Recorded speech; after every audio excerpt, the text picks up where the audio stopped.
Thyroid disorders and diabetes. Thyroid disorders are very common in the general population, although half that number remains undiagnosed. It is second only to diabetes as the most common condition to affect the endocrine system, a group of glands that secrete hormones that help regulate growth, reproduction, and nutrient use by cells.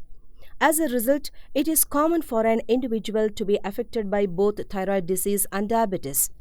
Since the thyroid gland plays a central role in the regulation of metabolism, abnormal thyroid function can have a major impact on the control of diabetes.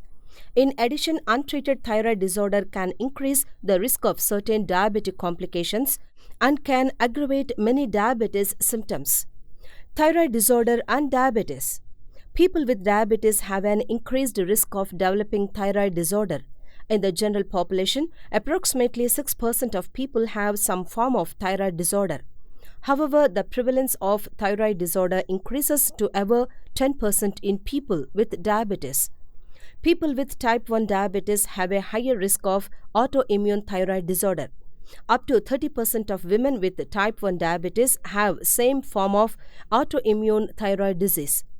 Postpartum thyroiditis, a form of autoimmune thyroid disease that causes thyroid dysfunction within a few months after delivery of a child, is 3 times more common in women with diabetes. The association between type 2 diabetes and thyroid disorder, however, remains unexplained. Abnormal thyroid function can have a major impact on diabetes control and increase a person's risk of developing diabetic complications. Because of the complications that can result from untreated thyroid disorder, regular screening is recommended to allow early detection and treatment. For people with type 1 diabetes, annual screening is advisable. For people with type 2 diabetes, screening should be done at the time of diagnosis and then repeated every 5 years thereafter.